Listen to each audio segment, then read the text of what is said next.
Good evening, everyone. I am honored to welcome you to this webinar, but also saddened by the circumstances that have brought us here. My name is Tariqul Islam, and I am the president of Rise for Rohingya, which is a nonprofit campaign committed to positively impacting the Rohingya refugees by spreading awareness within our local and global communities. I want to start by thanking all those who have made this possible. Rise for Rohingya would not have formed without the support from NYU President Emeritus John Sexton. John has been our mentor and supporter at the same time without expecting any recognition in return. I would also like to thank my team members, Jaheen, Ramim, Mohammed, Kedar, Shafat, Ryan, Catherine, Rashid, Cheyenne, Ewan, Tasman, Dr. Tondra, and Dr. Halim. They deserve a round of applause for putting up with me on a daily basis. At an average density of more than 103,600 people per square mile, the Rohingya camps have 4 times the population density of New York City and 40 times the average population density of Bangladesh, leaving its inhabitants no option to maintain physical distance from one another, let alone self-quarantine if symptoms appear. This single truth underscores the precarious reality for the Rohingya people when, not if, the coronavirus spreads into the camps. This evening, we will have a conversation between 2 scholars, a physician and a demographer, about the risk of a coronavirus outbreak in the Rohingya refugee camp. This part of the event will last for about 30 minutes. Then the scholars will answer questions from the audience for about 20 minutes. Please message me your question and we'll get to as many of them as possible. Lastly, Adam, our partner from the Burmese Task Force, will speak for a few minutes about upcoming projects they have for the Rohingya refugees. Before we go any further, I would like to share a photo slide with you to set the context for this event.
These amazing photographs were taken by award-winning documentarians Gabriel Sassoni and Kayam Assad. Now I would like to hand the stage over to the moderator, Dr. Shariful Halim, who is in the front line fighting against the coronavirus in Bangladesh.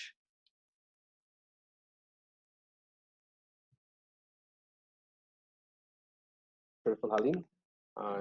I work as a medical officer in Goripur Upazila Health Complex in Bangladesh. I'm one of the frontline workers treating COVID-19 patients who can be either Bangladeshi or can even be a Rohingya. This webinar would help us to get a better idea about the risk and possible extent impact of a COVID-19 outbreak in the Rohingya refugee camps. We'd also learn about possible measures that can be taken with challenges in their implementation.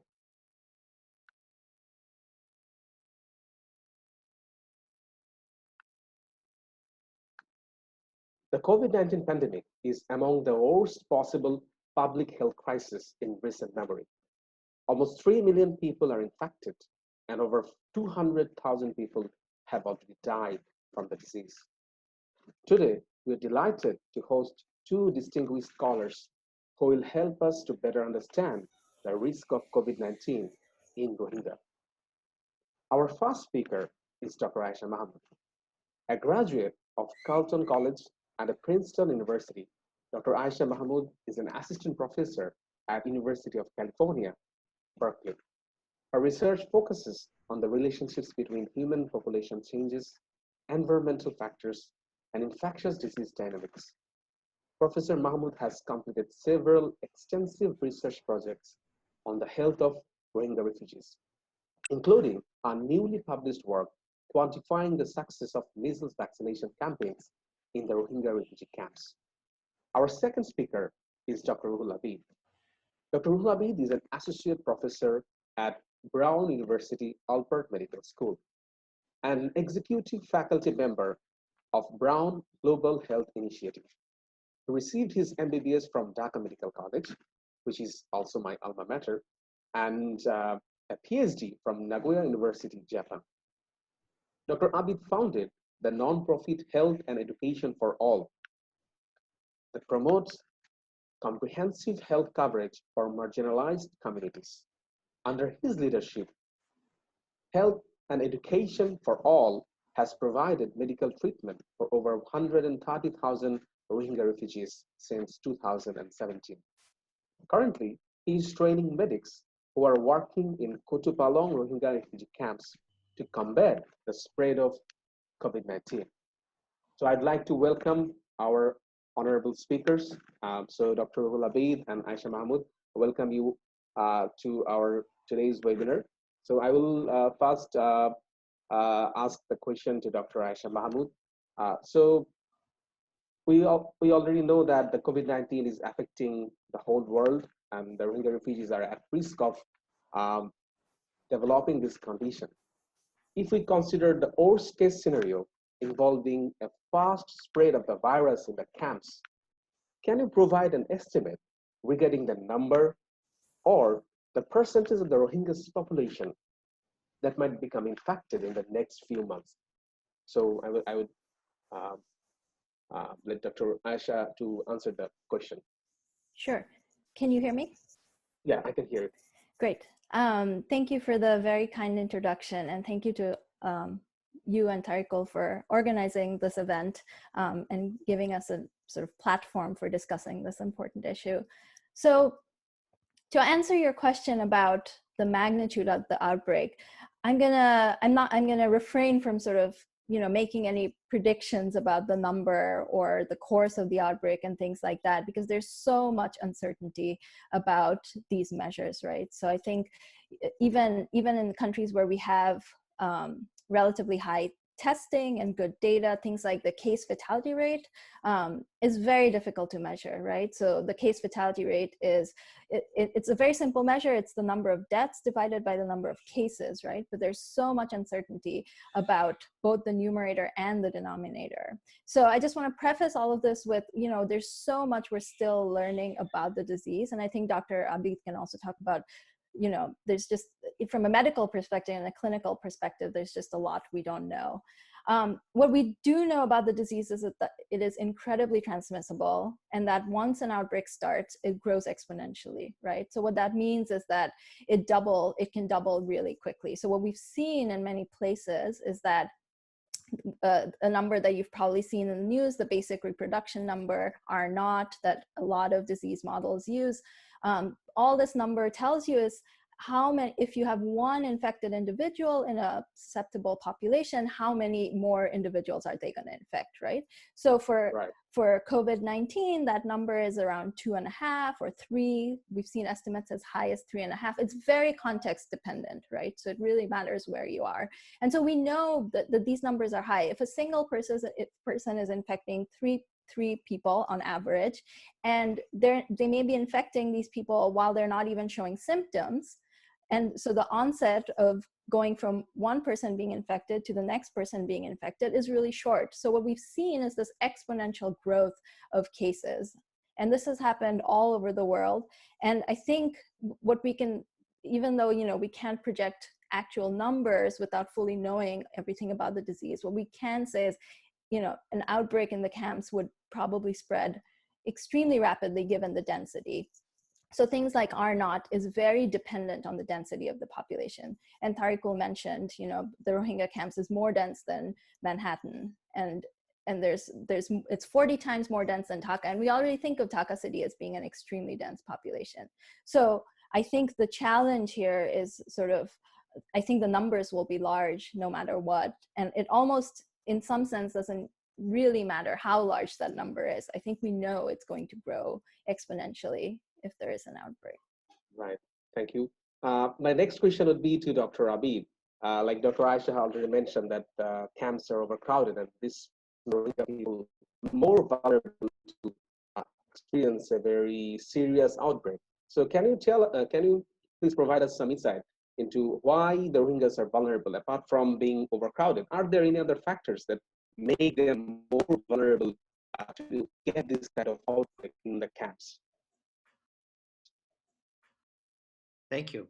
So thank you, the organizers, and thank you, Dr. Tariqul, for your question. And then, I think the main point that, as Dr. Ayesha Mahmud mentioned, that the overcrowding in the camp is like and Tariqul also in his starting, he mentioned that it is like more than 100,000 people per square mile.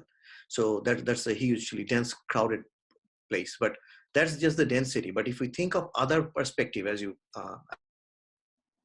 if you see that the population, the type of population, the demography, like they actually since 1982, they have been deprived of any kind of systematic healthcare or any vaccination. So they didn't exist, their medical record, or they didn't exist in Myanmar health system. So 1982, they're like 40, 50 years. So they're without vaccination. That's why when they first came 2017, 25th August, from that time, the latest exodus, they were before there. So they had initially polio, measles outbreak, and then finally they had diphtheria outbreak, which is like a rare, in Bangladesh is almost free of those diseases. So that shows us that they're not like the rest of the world's population, like vaccinated. They didn't have access to many basic human rights for 40, 50 years. So that's how they came. And then when we have 2 medical centers in Kutupalong and Balukhali. So last, as you mentioned, that we treated last 2.5 years, 130,000 patients. So we used an innovative model there. It's an electronic medical record, solar powered. So we have all the data of these patients and we can analyze. So we analyzed and we will soon publish the data. That what we found there, that 7 to 8% of the population are hypertensive, above 18 years of age. They're 7 to 8% are hypertensive. 3 to 4% are diabetic. And there are malnutrition, 7%. And UNHCR has their data for 60 plus people, because you know that so these are the comorbidities that make them more vulnerable, right? So if they become sick or get infected with coronavirus, they will be more severely sick. The COVID-19 outcome, which we call in clinical terms, would be worse in these cases. If they're 50 plus, then or 60 plus, and then hypertensive, diabetic, and then asthma, COPD, like obstructive pulmonary disease, and tuberculosis. So we have those data. So all combined together, I had a nice presentation slides which I shared. So that actually showed that it's 22% of the population is that vulnerable. And other components, just let me add briefly, that it's not only densely populated, it's also like there is no place for social distancing, because it's, you know, that makeshift camps, one after another. So each, like a small room, like 8 by 10 feet, they have maybe 6 people or 8 people living in there. So if, and they, another thing they use is a common toilet. 20 to 50 families are using common toilet. So as you know that these are, it enters through mouth, nose, and eyes, and recent data shows that it excretes with the stool. So using common toilet make them more vulnerable if it enters there, if not if, when it enters there actually. So that's why there are many different factors. One is like historically they are persecuted, they're deprived, that's then malnutrition, then and also the treatment facilities are not enough. As you know, it's a refugee camp. So, and the common toilet and all those kind of living conditions make them really, really vulnerable to this. Thank you. Okay, thank you.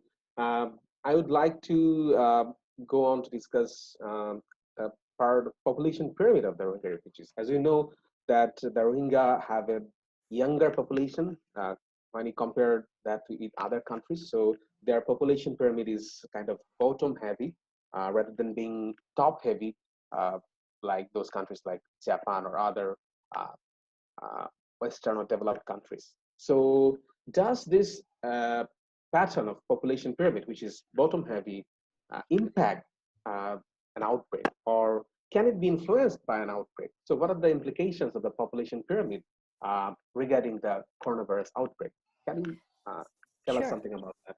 Sure. So I think there's sort of two aspects of it. So the first aspect, I think Dr. Abid already mentioned, there's some groups that are at a higher risk of having severe outcomes. And this is not just older people. People with comorbidities, as he mentioned, are at higher risk. And so I think we should, and this has come up not just in the context of the Rohingya camps, but in the context of many developing countries in general, where the prediction has been, well, you know, the population pyramid is very skewed towards the young population, so maybe the outcomes won't be as worse.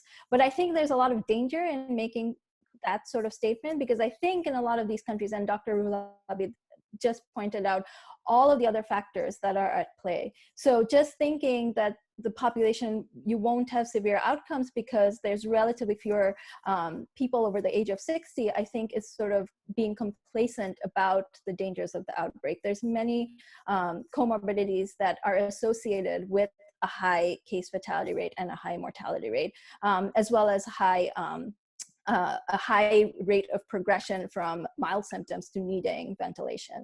So I think, yes, the Rohingya population pyramid is young, but I think that that is no reason to expect that the outcomes might not be as severe. I think the second aspect in which sort of demographers and disease modelers think about the age structure is through contact patterns, right? So we think of how fast the disease spread. Well, it matters who's having contact with whom. And even in very dense situations where everyone is very close to everyone, there's evidence from refugee camps that young people just have more contact because they're out and about, they're working age. And so in general, they have more contact than older age people. So in some ways, having a younger population means you're gonna have the disease spread a lot faster because younger people in general are having a lot more contact and transmitting the disease. So there's sort of two aspects to thinking about this age pyramid. But I really wanna, I think the other thing that is really important in terms of thinking about the age pyramid, because the population is so young, and you know, the last time I was in the refugee camps, I went to a maternal clinic, like a BRAC field clinic, and we asked them how many babies are born, and they were like, oh, about one a day. That's just one clinic in, you know, one part of the camp. There's lots of babies being born. And so the real danger here, I think, is sort of essential health services getting stopped as a result of COVID. And then you're going to see all these other outbreaks. We've already seen measles. Dr. Abid mentioned diphtheria, which is a disease that's almost unheard of in that part of the world. And so I think the flip side of having this young age pyramid is if you stop these essential health services because of COVID, you're going to start seeing, we've already seen outbreaks of polio in parts of Africa because of this. And so I think there's that danger there as well. Okay, so I think we have learned already that the Rohingyas are at very high risk of developing an outbreak. And if an outbreak happens, then it will be devastating to their livelihood. So I think global community and NGOs and local healthcare officials should be prompt in their action. So I would like to ask Dr. Ruhul Abid, can you describe the necessary measures that the global community, the NGOs, and the local healthcare officials should take so that the Rohingya camps are better prepared to prevent or limit such an outbreak? So what are the measures that they should take? So that's a good question. That's a very important question, and the answer is very limited scope because it's a refugee camp in a developing country, number one, and then highly populated. And to begin with, the health structures like we have many health posts, few primary healthcare centers. So primary healthcare center is where you have 4 or 5 beds and you can have inpatient, mostly outpatients. And there are few large hospital, like big hospital. One is Turkish hospital, one is Malaysian, and MSF has a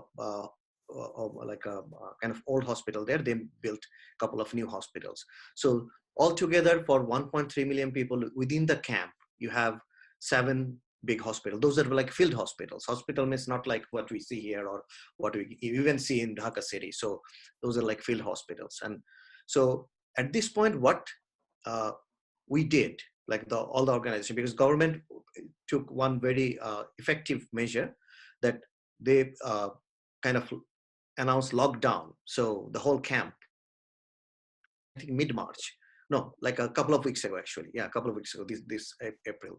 So what this started doing is like they have multiple openings, like you can enter entry and exit points. So now they've closed all those and just secured one entry, one exit point, and banned all other activities like other than essential activities like health supplies, medical supplies, food, and that kind of things. Other than that, everything is for last 2 weeks is shut down. So one measure is that limit the exposure. Another, what we all together we did, we started actually announced the existing infrastructure for the healthcare system.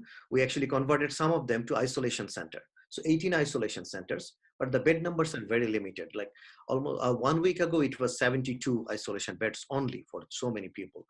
And then there are 257 additional beds. So now maybe around 300, 350 isolation centers. And as of like last week, I knew that there were no ventilators. So we're trying to get some ICU bed and ventilators. You know, like it's worldwide crisis. So the nearest hospital that has the ventilator, that's your Cox's Bazar Medical College.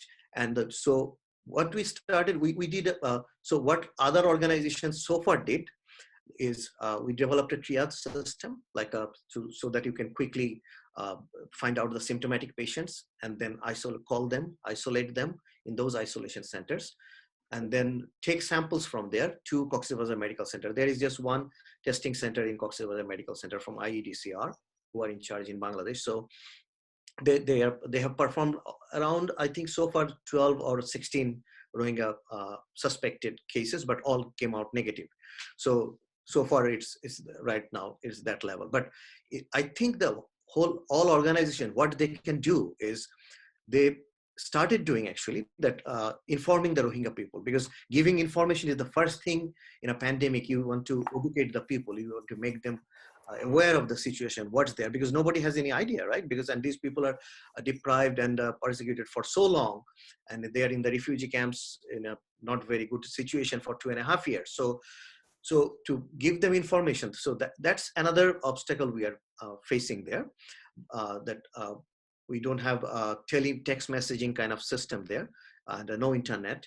And so what we are doing with the help of government, that CNG or TomTom kind of things, so they are announcing inside the camp. That's very effective actually. In Bangladesh villages also they're doing it. So they're announcing like what is corona, what it happens, what will happen. All the medical centers, we have our posters, leaflets, and there are some volunteers that are going home. So, and at this point, we proposed actually that, okay, since we cannot do like for all 1.3 million people, let's find out the people with comorbidities and people above 50 years age. And those families, take those families and give them, say, bar soaps and a washing station inside the house, and cloth masks. So cloth masks are being built and like are being made and distributed in the camps already. So these are the some measures we are doing. But global community has to do a lot of things. I think they need to send fund not only to the Rohingya camps, because they need to send fund to the surrounding host communities also, because they are all integrated. At this point, we cannot just focus on Rohingya camp, because Bangladeshi community has to understand that if Rohingyas are not healthy or not safe, they will not remain safe. It will be there. And Rohingya community also needs to understand that the surrounding has to be like a disease-free, then they will be disease-free. So yeah, so a lot of things need to be done. I think we have already answered my second question partially. Like I was going to ask you, what are the challenges that we would face when we have to tackle such a possible outbreak? So you have already mentioned some of the challenges like lack of adequate healthcare and difficult testing.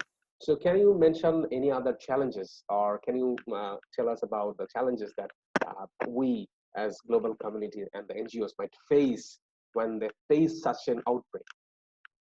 When there is outbreak, that would be like main thing would be to contain it and isolate the people who are affected. And so like when someone is affected, what's happening in Dhaka in Bangladesh is like someone is affected, so they are going to the hospital, the rest of the household members are being quarantined. So here you can quarantine them but it's like they share the fence with one house to another, right? It's not a wall, actually, kind of a fence. So, or made of bamboo. So that will be really difficult. So I think what we need to do at this point is, as a preparation, we need to make a large isolation centers with treatment centers, devoted treatment centers, not the existing ones, build a new one. So government is taking some initiatives, but there should be from the global community and NGOs, international, there should be a lot of emphasis on building new isolation centers, at least isolating those patients who are already affected or clinically symptomatic. That would be the first step. And then more testing, swab collection centers, because the sample collection centers are at this point not so many. So more, and train more people. And also these the community, Rohingya, there should be Rohingya volunteers who should be trained, and they should be going to house, and in Rohingya language, they will show them like a video how to use a mask, how to wash hands, because there is no teletexting or like telemessaging or any audio visual help for them, that we can just check our phone and find the information. They cannot do that. So there should be some intensive work there. And at this point, if there is some advocacy that for a limited time within the camp, we can open some communication channel between them, so that NGO and the government, Ministry of Health also, Bangladesh, can inform them that this is the thing you should do, like Right. washing hand and all the preventive and hygiene measures. Okay. I think you answered the question very well. And I would like to ask Dr. Ayesha Mahmud another question. Should there be a difference between the mitigation efforts taken in the refugee camps versus the ones that are already in place in metropolitan city like Dhaka? I think Dr. Abid has answered some part of it. I think, would you want to tell us something about that? I think Dr. Abid hit on all the sort of really crucial things that needs to happen. So more testing, isolation. It's, as he mentioned, it's just not possible to isolate families in their homes because they're using the same bathrooms, they're basically living right next to each other. I think the only other thing I would add to that, I think, is I think any effort to sort of contain the outbreak should really involve the community. And then there should be like an effort to make sure that there's no stigmatization of the disease. So people aren't afraid to report symptoms. We've seen a little, we're doing some work with BRAC in Bangladesh, and we've seen some evidence that people, they called and reported symptoms, but then when someone followed up, they sort of denied those symptoms because and it's totally understandable. They don't want to be stigmatized by their neighbors. They need to go out and earn a living. And I think that that could have very negative ramifications in the camp. So I think sort of involving the community, Dr. Abid mentioned disseminating information, making sure everyone is aware of what COVID is, and just making sure that doesn't become a hindrance to isolating cases and tracing cases and things like that. Okay, so I would like to ask you another question. Would there be a difference in the transmission rate of COVID-19 in different weathers? Because I think we have a different weather, like we have a warm and humid weather, which is the monsoon, which is at the doorsteps right now. So, and after that, we will have a more cold weather. So would there be difference in the transmission rate of COVID-19 in different kinds of, or different types of weather?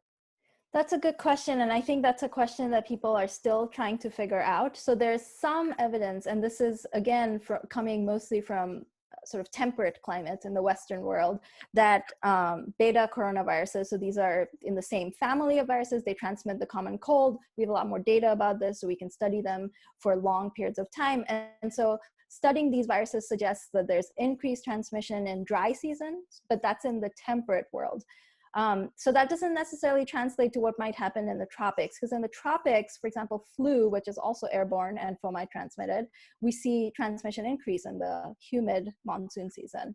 And so I think it's very hard to tell exactly what might happen. I think the thing that we can say for sure is we don't know if climate is going to have an effect on transmission, but we do know that if climate does have an effect, that effect is likely to be really small compared to how fast the outbreak will spread in a completely susceptible population. So as long as you have a large number of vulnerable people, even if there's a climate effect, you're really not going to see that effect dampen the transmission. If an outbreak starts in the camps, regardless of the weather, it's going to spread. And I think unless there's some extraordinary effect of weather, which is very unlikely given what we know about these other beta coronaviruses, I think the climate effect, the speculation, at least in the Western countries now, is that the climate effect might come into play in the post-pandemic period. So once you've had these big outbreaks, the climate might affect when you see the next outbreak. So people are already talking about the second peak. But I think the first wave, because there's so many people who are susceptible to the disease, any climate effect will be negligible. Yeah, right. I think you mentioned the point about the wave, and I think there has been a strong debate in US. I mean, the politicians are telling that the second wave is not coming, but Dr. Anthony Fauci and other specialists are telling that, yeah, in the fall, we will see another wave of coronavirus. I think you have mentioned it well in your answer. So before going to your Q&A session, I would like both of our esteemed scholars, would you want to add something to our discussion right now? Do you have something else to say or mention? So Ayesha,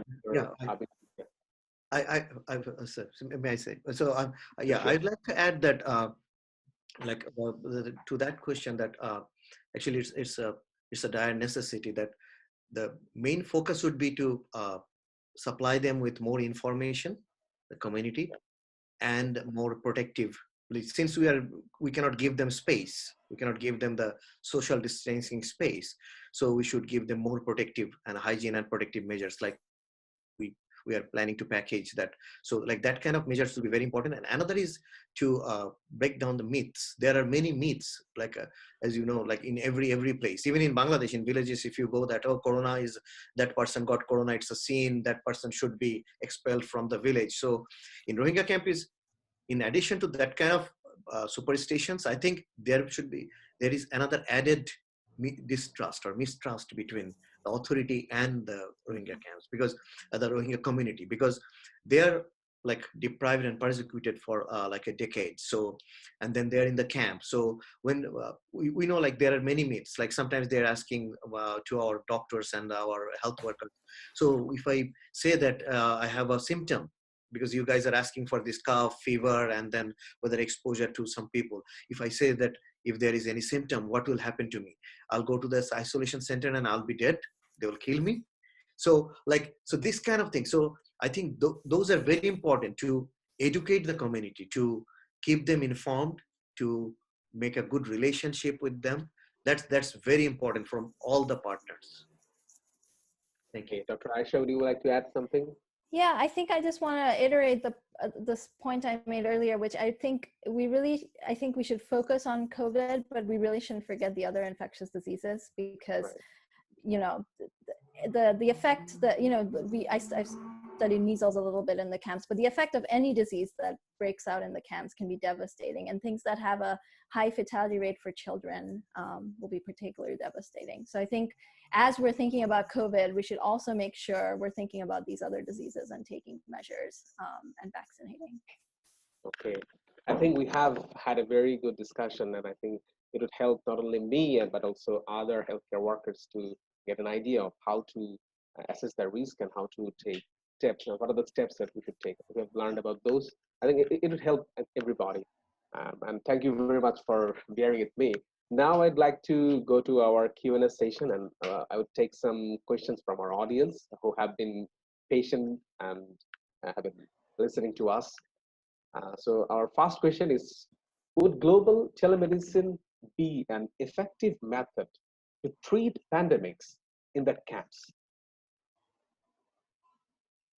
So may I answer that? Yeah, sure. Go on. So yeah, so I think that that's a very good question. So this global telemedicine, because in many countries like the private practice and the small clinics, for normal patients, they all went for telemedicine just to reduce exposure during this pandemic period. So in the camps, so the telemedicine may be helpful for the service providers, like the caregivers, say physicians, nurses in the Turkish hospital or Malaysian hospital, or our health centers like Haifa health centers in Kutupalong, Balukhali, and many other health centers. So for those patients, like physicians and nurses and healthcare providers, that will be very helpful to give them secondary opinion or guide them. But directly with the patients, there is no communication to them. Like it's not possible to communicate with them given the existing situation, because they don't have Wi-Fi, they don't have a cell phone. So those are the limitations there. And another thing is what we did, it's not telemedicine. We recently, with the 3 of my students from Brown University, what we arranged in Bangladesh and through Haifa also, that we arranged a very nice training program for the care providers. It's called Training of the Trainer, and organized by Project Hope and Brown University. So these group actually work in Ebola pandemic in Liberia in 2014 and became Person of the Year. So they actually provided 75 participants in Bangladesh, BSMMU, DMCH, like Dhaka Medical, and also in the Rohingya camps, Haifa and other DGHS government doctors, then some from WHO, Save the Children. So that kind of training we organized by that. So it's kind of part of not global telemedicine, but it was part of a global kind of a tele-training. Yeah. So it will be helpful. Right. Short answer is yes for the providers. Yeah, okay, thank you for your answer. Dr. Ayesha, would you want to comment on that? I think Dr. Abid has covered all, and he knows much more about this than I do. Yeah, I think Shariful is, yeah. So, asking Dr. Mahmud is there's 2 forms of immunity. One, you have hard immunity, which, you know, if enough people get the infection, then the disease can spread. And the second type of immunity is just getting vaccination. So he was wondering, since they talked a lot about there's a lot of going to be a very high rate of infection if it do occur, is there any mathematical modeling that's been done about getting hard immunity before the vaccine comes in? Because the vaccine, this is like 18 months or so like that, you know? So he was wondering. That's a good question. And I mean, I'm sure everyone has seen sort of the whole kerfuffle with the UK and the herd immunity strategy. Right. I think in the Rohingya camps, unless there's some sort of, you know, massive effort to stop the outbreak if it starts, herd immunity might just happen without us being able to do anything, sadly. I think the danger of herd immunity is normally when we talk about herd immunity, we talk about it in the context of having a vaccine, right? So this concept of herd immunity is how many people do you need to vaccinate in a population? You don't need to vaccinate 100%. So for measles, which is a very transmissible disease, so there are not for measles is 18, which is much higher than something like COVID. The herd immunity threshold is 90%. So you need to vaccinate at least 90% of the population in the camps to make sure that enough people are immune and it doesn't spread.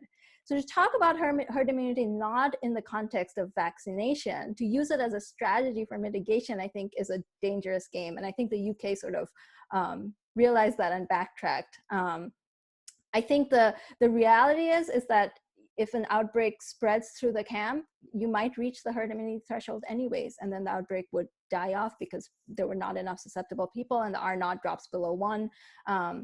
I think the sort of scary part of that is you have, as Dr. Abid mentioned, there's so many people with comorbidities, and in those groups you're expecting a higher mortality rate and a higher rate of needing ventilators. If you allow this outbreak to play out, the healthcare system is already overwhelmed in the Rohingya camps. It will absolutely be overwhelmed if that happens. Okay, so I would go on to ask another question. I think this is the longer question from Steve Ross. So please bear with me. I'm wondering if the speakers are familiar with the study from the Johns Hopkins School of Public Health, which estimated a high infection scenario of 540,000 infections in Kutupalong and 2,000 deaths within a year. If so, I'm wondering if they could comment on this. It seems to me that the mortality rate is very optimistic given the population density, pre-existing conditions, and access to hygiene, etc. So did I get the question right? Yes. So actually, let me take on that one. So I was trying to share the screen because I have that paper's data here. Okay. Can you enable me to share the screen? Circle, let me just message him. Okay. So yeah, so the short answer is yes. I read that paper and my students also analyzed that paper, and we have a nice curve here. So yes, so it shows that there will be very high infection rate in the camp, and their conservative estimate is 1,000 patient, 2,000 death in the camp if it happens. But what we think is if it happens, it probably will be more than that, because there will be, as Dr. Ayesha Mahmud mentioned, that there will be other patients who will not receive treatments because of this COVID-19, like mass infection, and like a lot of people are getting sick and in a confined space. So there would be much more death, I think, than 2,000 if it's unchecked infection is there. So that model, I think that it's kind of a conservative model for death, what Johns Hopkins published. Okay, so Tariqul, can you tell us how Dr. Ruhul Abid can share his screen? You could just hit share screen, and we just fixed his setting. Okay. So you could just hit share screen, and we'll be able to see the screen. Okay. Okay. Yeah. So I think this was the curve that we generated from that infection rate. You can see that. Yeah, we can see that, right? Yeah. So this is the paper actually we analyzed, and they show different curves there, as Mr. Steve Ross mentioned, that 71% of the population would be within 1 year it will be affected. It's a high rate. You can see the peak, the high rate of infection. They have moderate rate of transmission, and then like a low transmission rate. And as also Dr. Ayesha Mahmud mentioned before, that we had this transmission rate, the R naught, that R naught is 3.5 to 5. It will be like high R naught there because for the population density, because if you think of the diphtheria outbreak was like that. So yes, so this paper actually shows, and then finally it shows the death 3.6%, and here is that 2,109 total deaths. So yeah, we analyze that, and then, but our point is like it would be much more than that. That's our prediction if it happens because of the other factors involved. Okay. Yes. Okay. Thank you for a great answer, great demonstration of this. We hope that that doesn't happen. Yes. Okay. So my next question is also from Mr. Steve Ross, which is, could the speakers touch upon vulnerability of the Bangladeshi community which lives in and around Cox's Bazar? Ayesha would like to take that? Or? Sure. I think so. I think there's a few sort of differences in the communities in terms of the history of healthcare received, right? So Dr. Abid mentioned this. The Rohingya camps, they haven't had vaccinations ever in a really long time until they arrived in Bangladesh. When the diphtheria outbreak broke out in the camps, it didn't actually spread to the host community as much. There was a few cases, I think, but it was mostly contained, and that's because Bangladesh has done a really great job historically of keeping vaccination rates high.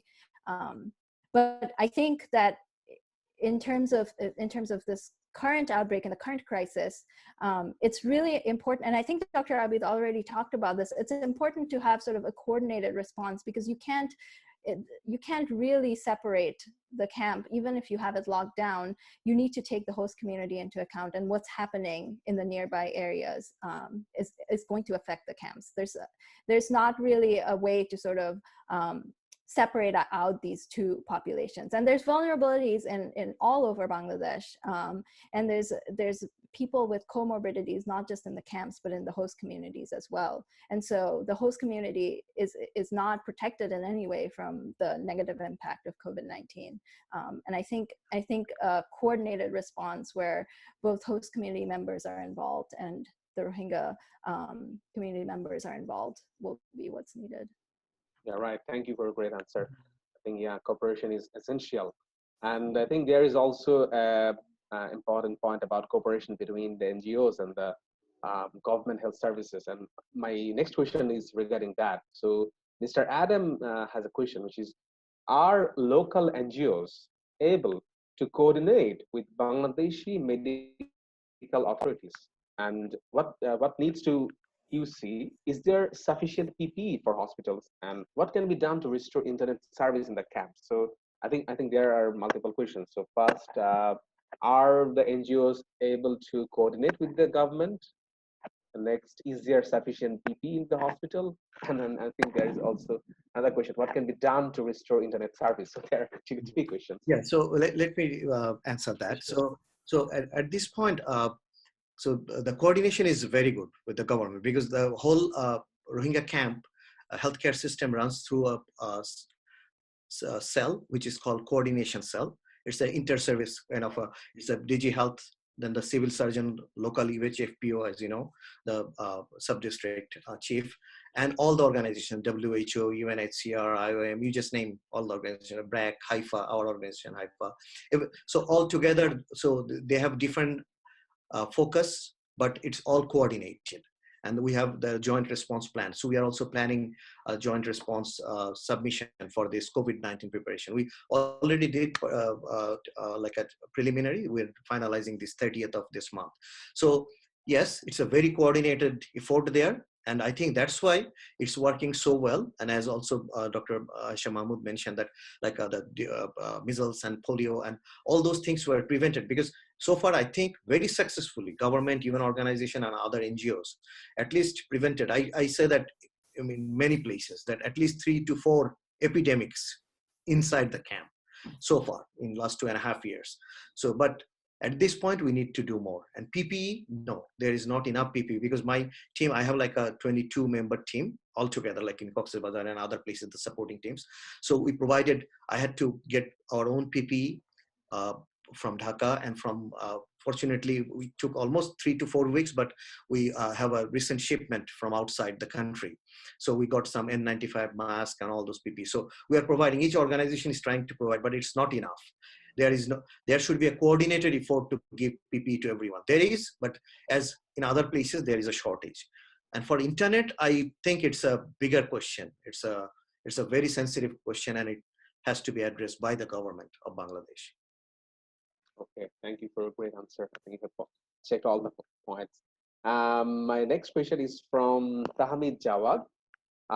In regards to occupational health and hygiene, what are some potential policies that could be implemented by the Bangladeshi government to help prevent the rapid spread of COVID-19 and other diseases? I think we have covered it in our primary discussion, but would you like to comment on that? So what are the things that government should do in regards to occupational health and hygiene and the potential policies to prevent? I think Dr. Abid probably has already covered almost all of these points, which is dissemination of information, dispel myths, and distribution of sort of masks and things that allow people to protect themselves.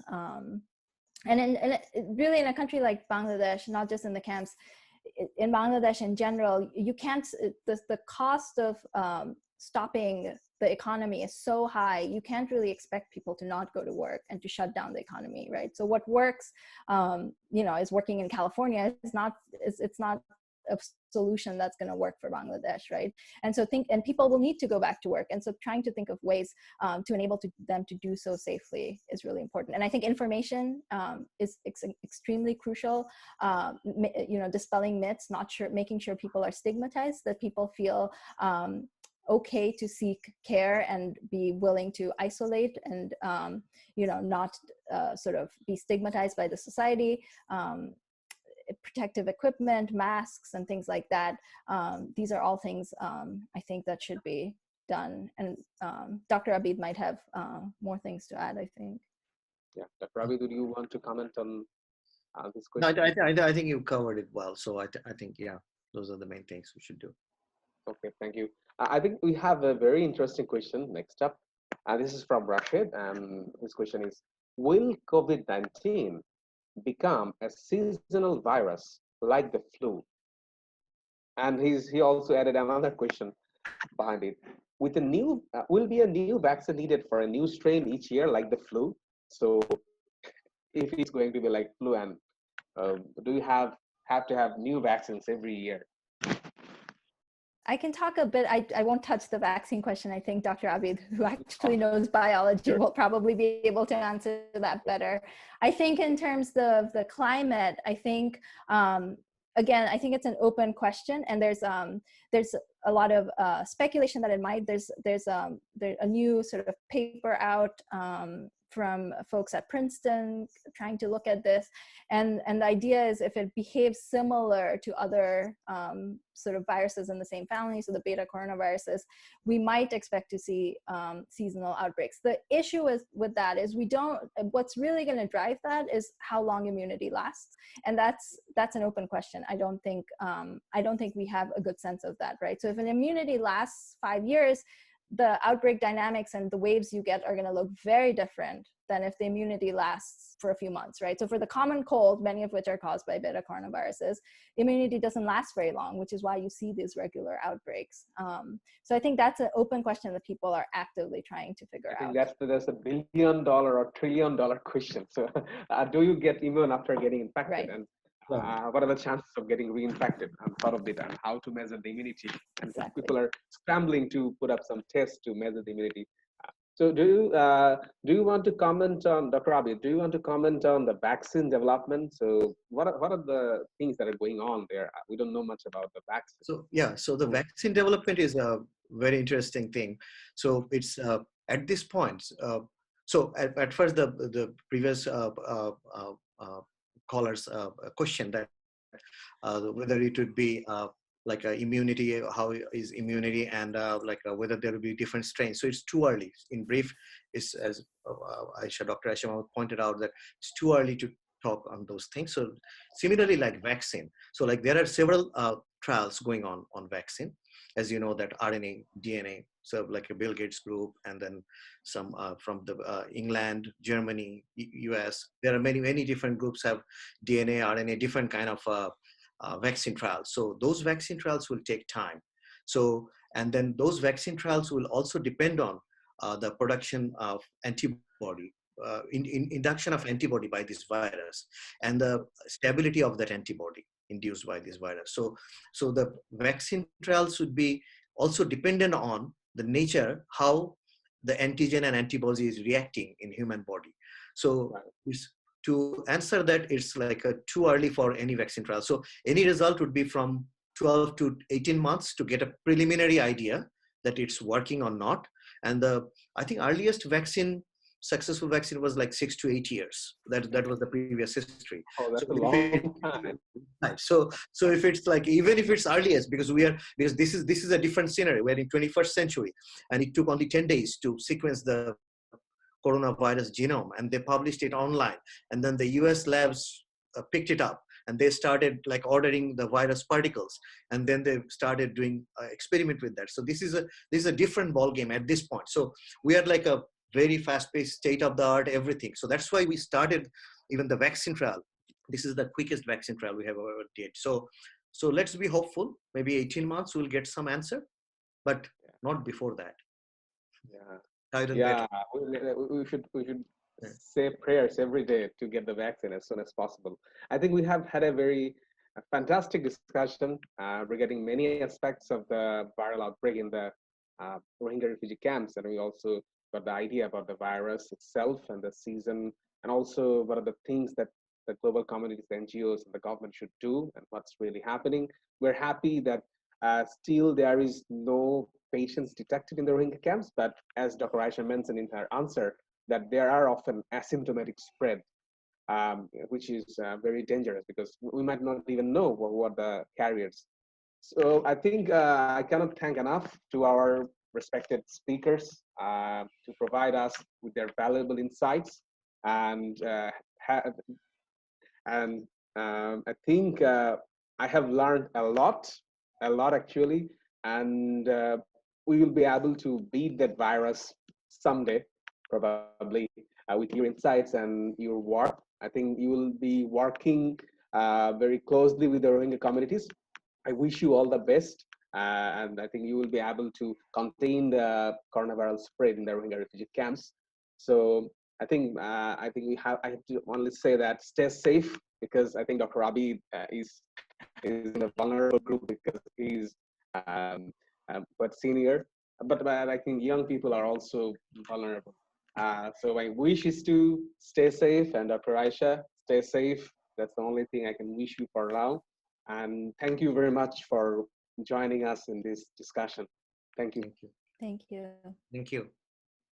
Thank you. We're not done yet, guys. Thank you, first of all, everyone, for joining.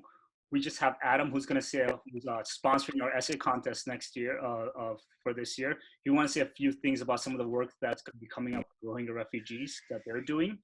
And so, Adam will speak for a few minutes, and then, I'll say a little bit of last thing, and then, first of all, the discussion was amazing. Yes, thank you all very much. That was extremely thoughtful and well-informed. And I also admire the approach of Rise for Rohingya. We're happy to partner on the essay contest. I live in Queens, New York, and of course, we're an epicenter of this terrible virus. There's about 20,000 dead in New York City. Many Pakistani and Bangladeshi families have lost members. I work a lot with the Muslim community here. It's very traumatizing not to be able to do funerals, very difficult to do Ramadan right now. So in that context, it's difficult to imagine that the crowded refugee camps will escape this terrible scourge. But I really hope so, and with your efforts. With the Burma Task Force, we were founded in 2012 to address human rights abuses in Burma, and then the genocide and the mass displacement took place. we focus on refugees and displaced people and persecuted minorities, including in places like India, where we see xenophobia increasing because of COVID-19. We also had a talk today with a Rohingya leader named Shakira, who is director of Rohingya Women's Developmental Network in Malaysia, talking about the same terrible impact of COVID, creating a reaction against the Rohingya refugees living in Malaysia. And they have been accepted there for years, and now suddenly there are anti-Rohingya movements spreading. So we see that, unfortunately, COVID-19 can have a social impact. We hope that in Bangladesh, we won't see this. We know that there's tensions with the host community, and we thank you all for working to build those bridges. The monsoon is coming. How will that affect this community in the midst of a possible outbreak? The issue of allowing ships in, all of these things obviously will demand attention. So human rights is a human rights protection. It goes along with humanitarian work. It's complementary. And so we as a human rights organization at burmataskforce.org and also look us up on Facebook. We're very active in Congress and at the UN. We have a May 8th Human Rights in Ramadan conference coming up, which you can find on our websites.